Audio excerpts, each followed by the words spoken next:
I finally reached Europe. After everything, the desert, Libya, the sea, I was alive. I should have been happy, but that first night, I cried.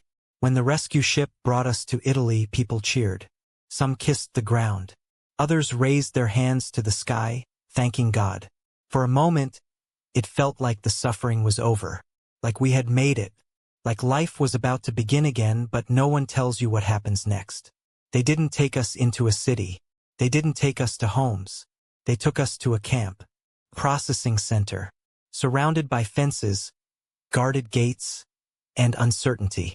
We were registered like numbers, names written down, fingerprints taken, questions asked, over and over again. Where are you from? Why did you leave? Do you have documents? I answered everything, but inside, I felt empty, because after everything I had survived, I didn't know what would happen next. That night, they gave me a bed, a small space inside a crowded room, dozens of people, different languages, different stories, same exhaustion. I lay down, staring at the ceiling. For the first time in months, there was no gunfire, no shouting, no guaps crashing, just silence. And somehow, that silence was louder than everything I had escaped. My mind wouldn't stop. It replayed everything. The desert heat, the hunger, the camp in Libya, the beatings, the fear, the nights we thought we wouldn't survive. Then the sea, that endless, dark water, the screams, the moment that never left me, the woman, her child, gone. Just like that, I closed my eyes, but I could still hear her screaming. That was the moment something broke inside me. I turned to the wall so no one would see me, and for the first time since leaving home, I cried. Not small tears, not quiet sadness. I cried like someone who had been holding everything in for too long, because the truth finally hit me. I had survived the journey, but I had not escaped it. The next morning, reality began. We stood in long lines for food, bread. Der. Sometimes something small. It was never enough. But no one complained. We had learned not to. Days turned into weeks. Nothing changed. We waited. For documents. For interviews. For decisions. Some people had been there for months. Others, for over a year. Waiting. I met a man named Ibrahim. He looked tired in a way I understood. Not just physically, but deep inside. 1 year, he told me. 1 year I've been here. Couldn't believe it. You mean, you're still waiting? I asked. He nodded slowly. Then he said something I will never forget. Europe is not the end of the journey. It's just another beginning. That stayed with me. Weeks later, I was called for my interview. They asked me to explain everything. Why I left. What I experienced. What would happen if I went back. I told them the truth. Every painful detail. But something about it felt strange. Like I had to prove my suffering. Like survival itself was not enough. After the interview, more waiting. And waiting is its own kind of suffering. At night, the camp felt heavy. People whispered about deportation. About rejection. About being sent back. Fear returned. Not the kind from the sea. But a different kind. Quiet fear. What if everything I went through was for nothing? Months passed. Then one day, my name was called. I was given a temporary permit. Not full approval. Not permanent safety. But something. I could leave the camp. When I stepped outside, felt strange. Freedom. But not complete. The city was beautiful. Clean streets. Tall buildings. People moving with purpose. But I didn't belong. I didn't understand the language. I didn't know anyone. I didn't know where to start. Even simple things became difficult. Buying food felt confusing. Asking for help felt uncomfortable. Sometimes people ignored me. Sometimes they stared.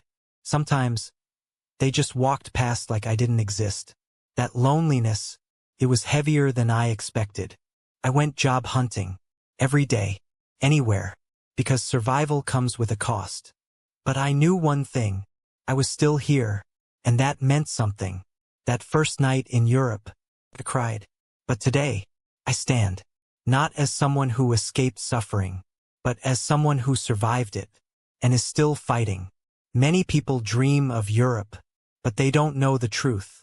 The journey is deadly, the reality is hard, and survival is only the beginning. If you want a better life, find a safer way, a legal way, a way that protects your life, because no dream is worth dying for. But I understand the dream. I understand what it feels like to wake up every day in a place where hope feels distant, where opportunities are few, and the future looks the same. No matter how hard you try, I understand the pressure, the expectations, the quiet voice inside you saying, there has to be more than this. That voice is not wrong, but the path you choose matters, because I have seen things that still follow me in my sleep. I have seen strength break. I have seen people give everything they had and still lose their lives before they ever reached their destination. No one tells you about those stories. They only show you the success, the smiles, the pictures, the illusion. But behind many of those smiles are stories like mine, stories of loss, of sacrifice, of nights filled with fear and days filled with uncertainty. Even now, the journey hasn't really ended. There are still battles, different ones, papers, identity, belonging, trying to prove yourself in a place that doesn't know your past and sometimes doesn't understand your pain. You work twice as hard just to stand in the same place as others. And sometimes you still feel invisible, but you keep going because turning back is not an option, because giving up would mean everything you went through was for nothing. So you fight, quietly, patiently, every single day. And slowly, things begin to change. Not all at once. Not in ways people can easily see. But inside you. But without proper documents. Without connections. Without language. Doors stayed closed. One day, I found a job at a construction site. Long hours. Hard work. But I was grateful. At the end of the day, they paid me less than promised. When I spoke up, the man looked at me and said, "If you don't want it, leave." I understood. There were many like me, desperate, replaceable.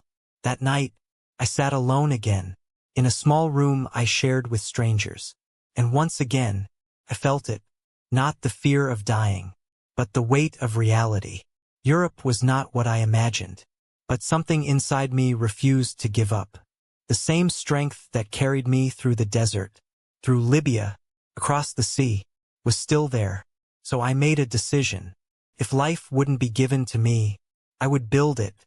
I started learning the language. Slowly, one word at a time. I found small jobs, cleaning, carrying goods, anything honest. It wasn't easy, but it was progress. The first time I sent money home, I felt something different.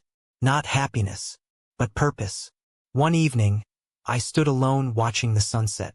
The sky was calm, peaceful, and I thought about everything. The journey, the pain, the people we lost. And I asked myself, was it worth it? I didn't have a clear answer, because survival comes with a cost. But I knew one thing. I was still here, and that meant something. That first night in Europe, I cried. But today, I stand, not as someone who escaped suffering, but as someone who survived it, and is still fighting. Many people dream of Europe, but they don't know the truth. The journey is deadly, the reality is hard, and survival is only the beginning. If you want a better life, find a safer way, a legal way, a way that protects your life, because no dream is worth dying for.